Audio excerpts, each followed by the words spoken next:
You asked for it and I'm delivering, but you're not going to like what I found. After analyzing warranty data, mechanic recommendations, and long-term reliability studies, I can only recommend 7 new cars in all of 2025. Not 7 per category, 7 total.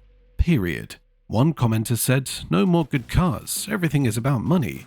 Another claimed, "A good and reliable car in 2025? This doesn't exist." They're almost right. Out of hundreds of models, only 7 passed the test of being genuinely reliable, honestly priced, and actually fixable after warranty. And here's the spoiler that'll anger European manufacturers: not a single one is European. The continent that invented the automobile can't build a single recommendable new car anymore. That's not opinion, that's what the data shows. When hundreds of you begged for a video about which new cars are actually good and reliable, I thought it would be easy. Check reliability data, analyze warranty claims, talk to mechanics, make a list. Instead, I discovered something horrifying: the death of the honest automobile. I started with over 200 models available in Europe. After eliminating cars with known time bomb engines, forced subscriptions, unrepairable electronics, and designed to fail components, I had 31 left.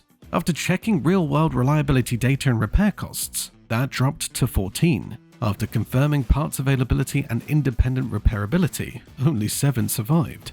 These 7 aren't perfect. Perfection died in 2005, but they're honest machines that won't bankrupt you, spy on you, or self-destruct at 100,000 kilometers.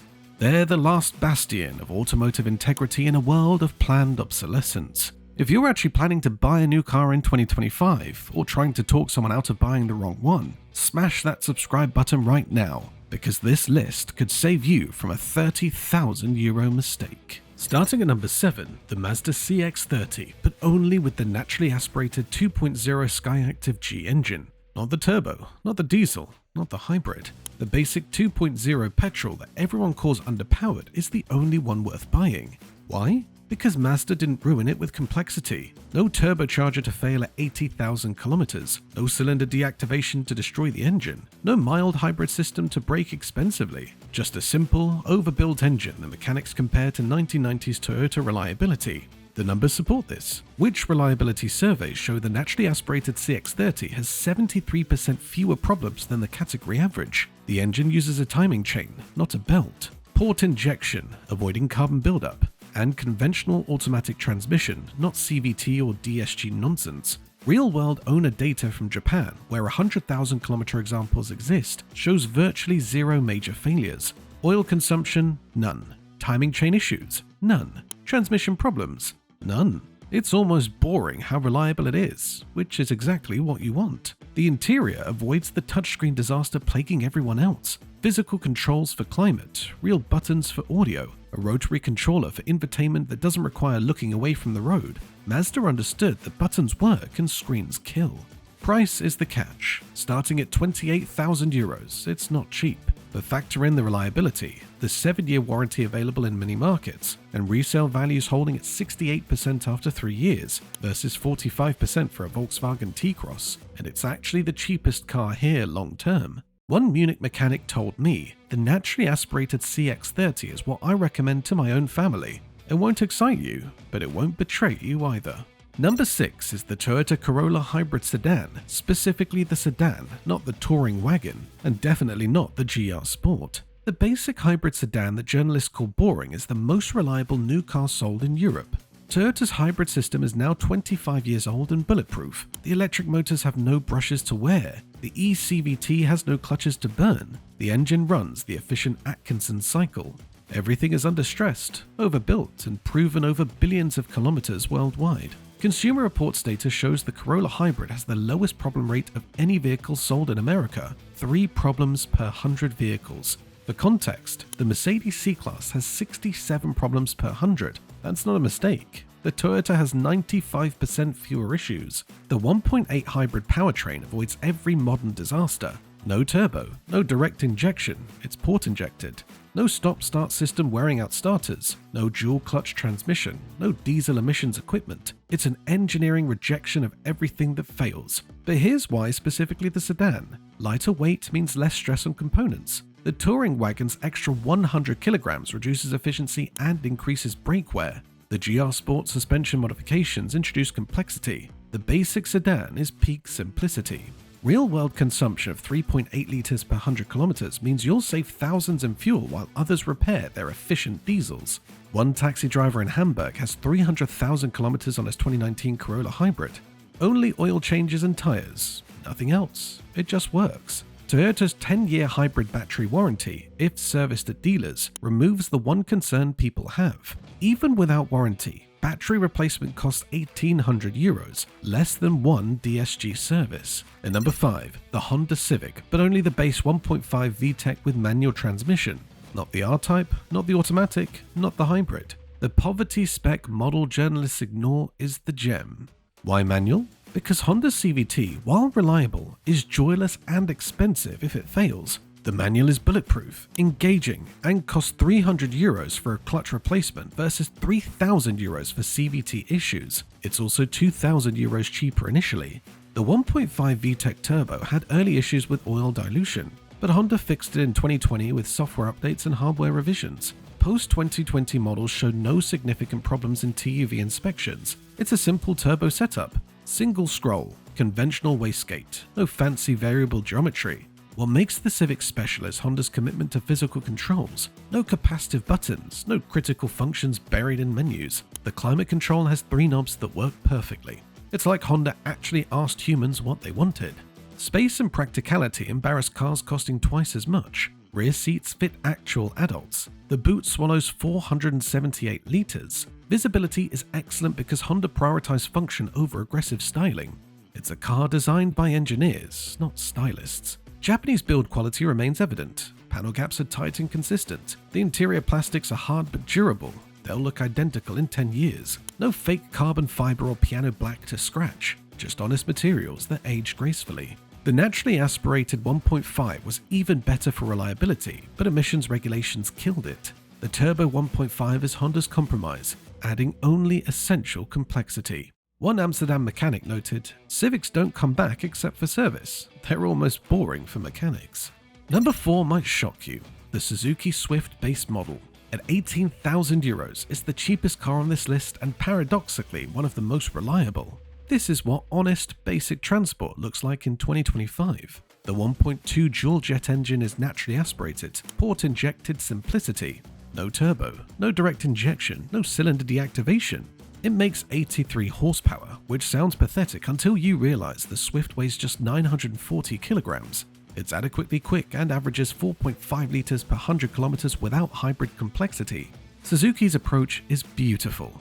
Make it simple, make it light, make it cheap to fix. The entire front suspension can be rebuilt for €400. A clutch replacement costs €500. The engine is so under stress it'll run to 300,000 kilometers on basic maintenance. The interior is hard plastic everywhere, and that's perfect. No soft touch coatings to peel, no piano black to scratch, no fake wood to delaminate. It'll look exactly the same in 15 years. The infotainment is a basic screen that does Apple CarPlay and Android Auto. That's all you need. Japanese market data shows Swifts achieving 400,000 kilometers regularly. The previous generation from 2010 still tops reliability surveys. Suzuki didn't revolutionize anything. They just kept building the same reliable car while everyone else added complexity.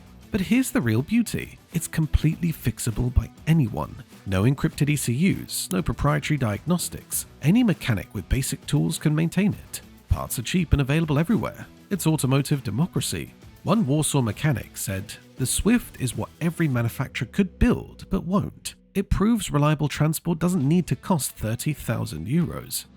Bronze medal goes to the specific Skoda Octavia, the pre-2024 facelift model with 1.5 TSI engine and manual gearbox. This exact combination represents the last good European car before Volkswagen Group ruined everything with the facelift. The 1.5 TSI with manual avoids VW Group's major failures. No DSG disasters. No 1.2 TSI timing chain grenades. No 2.0 TSI carbon buildup. The 1.5 is their sweet spot. Powerful enough, simple enough, reliable enough. But specificity matters. The pre-facelift has physical climate controls. The facelift went full touchscreen. Pre-facelift has regular buttons. Facelift has capacitive garbage. Pre-facelift can be diagnosed with generic tools. Facelift needs VW's proprietary systems. TUV data shows the 2020 to 2023 Octavia 1.5 TSI manual has 47% fewer failures than the Golf with the same engine.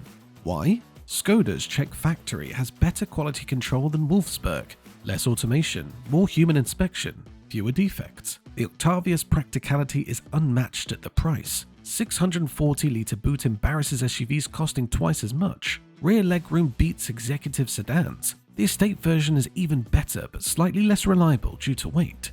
Here's the catch. You need to find remaining pre-facelift stock or certified used with warranty. Skoda dealers still have some registered in 2023 but never sold. These are gold, the last reliable European cars before the digital infection spread.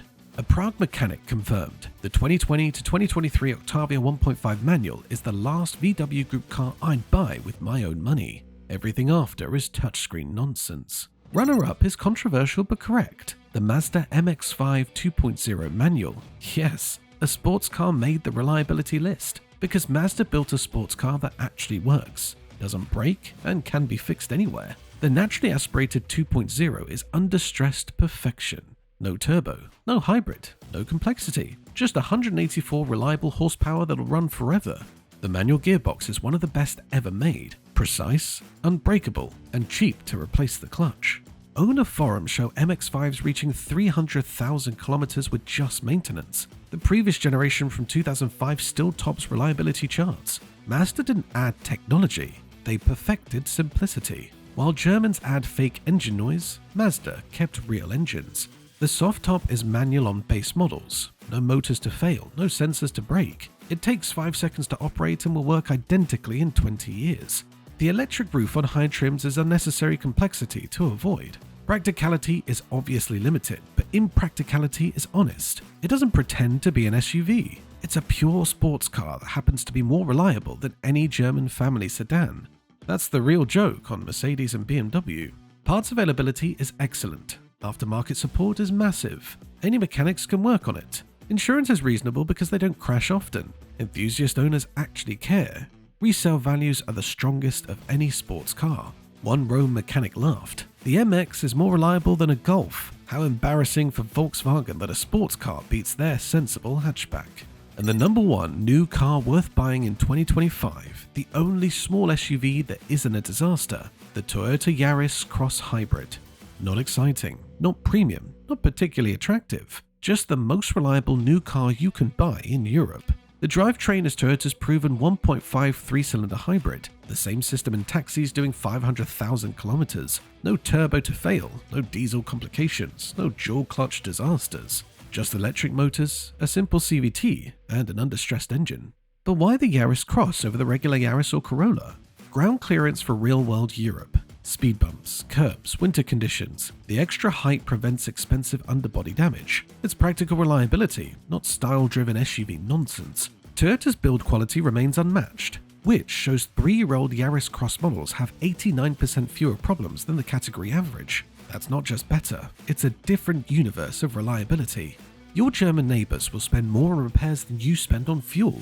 The interior avoids modern disasters, physical buttons for everything important, a simple touchscreen that doesn't control critical functions, no subscriptions, no features that expire.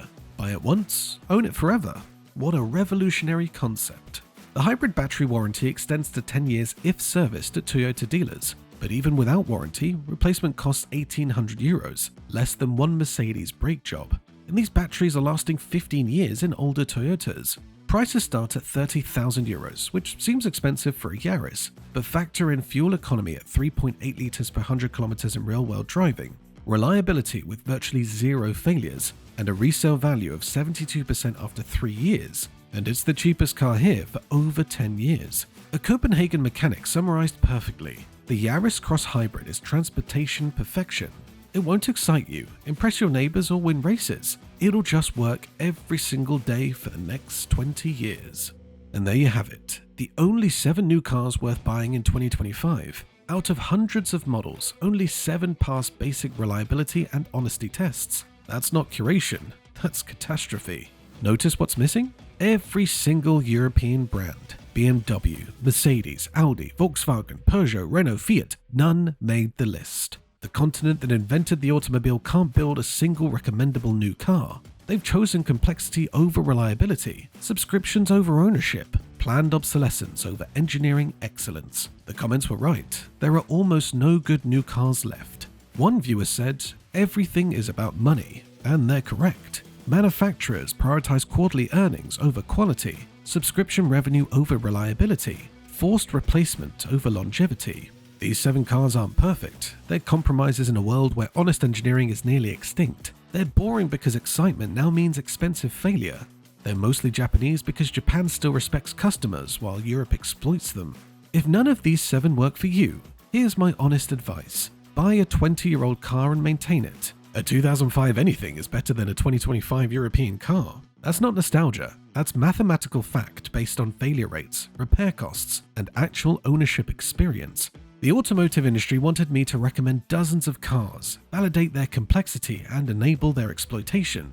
Instead, I found 7 honest machines in a sea of calculated betrayal. That's the state of cars in 2025. So bad that my recommendation list fits on a bar napkin.